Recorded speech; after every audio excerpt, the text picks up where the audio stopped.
संजय सिंह को कोर्ट ने ईडी की कस्टडी में क्यों भेजा, इसके बारे में जरा अपने दर्शकों को बता दें। सुराग का पता लगाने के लिए आरोपी से हिरासत में पूछताछ जरूरी होती है, पहली वजह, क्योंकि लगातार डिस्कशन में हम इन बातों का जिक्र कर रहे हैं। 10 अक्टूबर तक ईडी कस्टडी में भेजा गया, पहली वजह हमने आपके सामने रखी। दूसरा, विवेक त्यागी, सर्वेश मिश्रा से सामना कराने के लिए भी हिरासत जरूरी है, इसलिए कस्टडी में रखा गया है। संजय सिंह से पूछताछ सीसीटीवी कवरेज वाली जगह पर की जाएगी, यानी इसकी रिकॉर्डिंग भी होगी।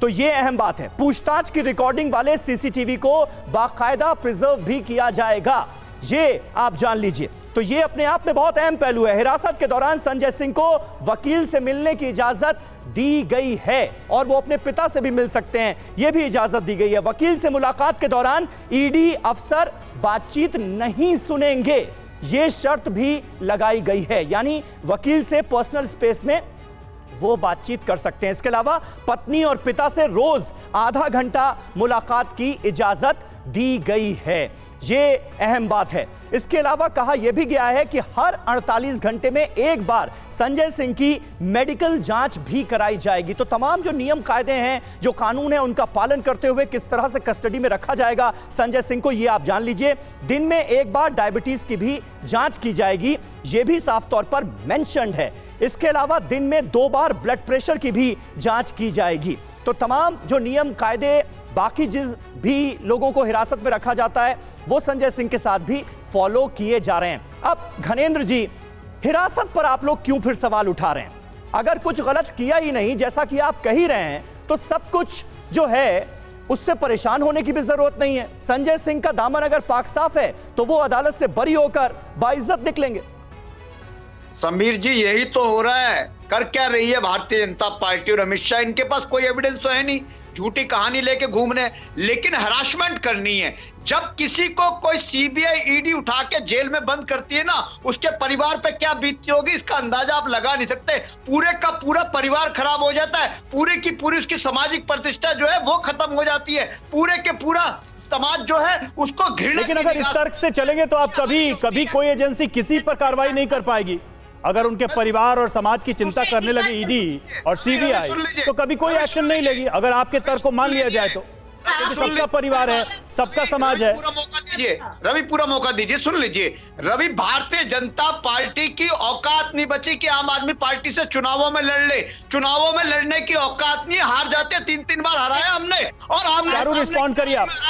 अरविंद केजरीवाल ने, नरेंद्र मोदी, अमित शाह है इन्हें उसी बात तो परिवार को घर के बाहर निकाल के खड़ा क्यों किया आम आदमी पार्टी? कैसे छोटे से आदमी ने, छोटी सी पार्टी ने इतने बड़े आदमी को शिकस्त दे दी? कैसे नरेंद्र मोदी चुनाव हार गया? उसी खुंदक से कैसे आम आदमी पार्टी को बुलडोज करना, कैसे क्रश करना, कैसे अरविंद केजरीवाल को खत्म ठीक है करना। घनेंद्र जी, सुन लिया आपको। चारू प्रज्ञा कुल मिलाकर वो ये कह रहे हैं कि आम आदमी पार्टी से खुंदक निकाली जा रही है।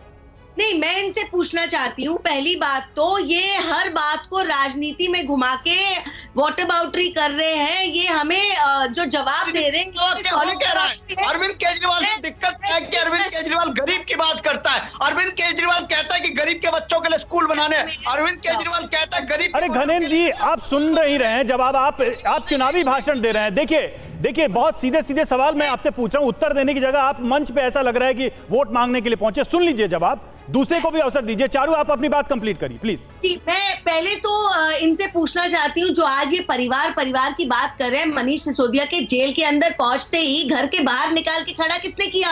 आम आदमी पार्टी ने। आपको इतना भरोसा था उनकी नाइंसाफी पर, और आपको इतना लग रहा था कि उन्होंने कोई गुनाह नहीं किया है, तो क्यों छीना भाई उनसे उनका पद, मंत्री पद? पुराने वाले नेता का तो आपने 17 महीने तक चलने दिया, इनका भी चलने देते, भरोसा होता तो घर तक ले लिया। तो आपको भी डाउट था। अच्छा, दूसरी बात ऐसी है, जब आप कमीशन 2.5% से बढ़ा के 12%। ठीक है चारू जी, वक्त हमारे पास कम बचा है। कपीश जी, जल्दी से एक सवाल, इंडिया गठबंधन क्या इस गिरफ्तारी के खिलाफ एकजुट होकर खड़ा होगा क्या? क्योंकि हमने देखा कांग्रेस पार्टी का भी बयान आया, लेकिन वो खैरा की याद भी दिला दी गई पंजाब में जो उनकी गिरफ्तारी हुई है। तो ये जो समर्थन होगा ये सशर्त होगा क्या?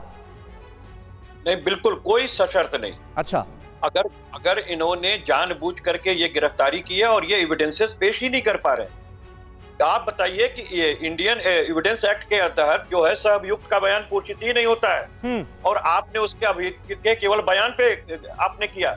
जब आप रिमांड मांग रहे थे कोर्ट ने, तो कोर्ट ने भी इसी बात को कहा है कि आप तो बगैर कस्टडी के ही किया जा सकता था। कोर्ट ने कहा कि आप मोबाइल का सीडीआर ले सकते हैं, जब फोन आपके पास है तो फिर सामना कराने जैसी कौन सी बात है। ठीक है, तो ठीक है। चौगांकर जी जल्दी से आखिरी कमेंट आपसे, क्या आपको लगता है इस मामले में? एक तो हमने परसेप्शन की बात की, दूसरा बार बार ये सवाल उठाया जा रहा है कि भाई क्या ये ऐसा पहली बार हुआ है कि जब सरकार ने कोई पॉलिसी बनाई हो और उसका फायदा व्यापारियों को हुआ? इतने सवाल क्यों उठाए जा रहे हैं? ये जो पॉलिसी बनाई गई थी, व्यापारियों को फायदा तो बात की बात है, व्यापारियों से पूछकर बनाई गई थी। ये पूरी पॉलिसी पहले व्यापारियों से शेयर की गई। जब उन्होंने साउथ के ग्रुप ने कहा ये हमारे फेवर किया है, उसे फिर सार्वजनिक किया गया और एलजी की अनुमति नहीं ली गई। आपको एलजी से अनुमति लेना थी, बिना एलजी की अनुमति के आपने वो लागू कर दी। आप ही के डिपार्टमेंट के एक बड़ी अधिकारी ने, एक्सिस अधिकारी ने गवर्नर उपराज्यपाल को लिखा, इसकी जांच करवाइए। कई सारे उपराज्यपाल ने सीबीआई को रिकमेंड किया, सीबीआई ने जांच की, सीबीआई के बाद ईडी ने जांच की। सामने आना है आम आदमी पार्टी के नेताओं के सामने भी वो जटिल सवाल हैं और कुछ सवाल ईडी के सामने भी हैं। अब देखना होगा कि इस मामले में संजय सिंह का जब दूसरे लोगों के साथ आमना सामना ईडी कराएगी तो कौन से बड़े तथ्य निकलकर सामने आते हैं, क्या उससे ये केस और मजबूत हो पाएगा ईडी का, ये एक बड़ा सवाल है। आप सभी मेहमानों का बहुत बहुत शुक्रिया इस चर्चा में शामिल होने के लिए।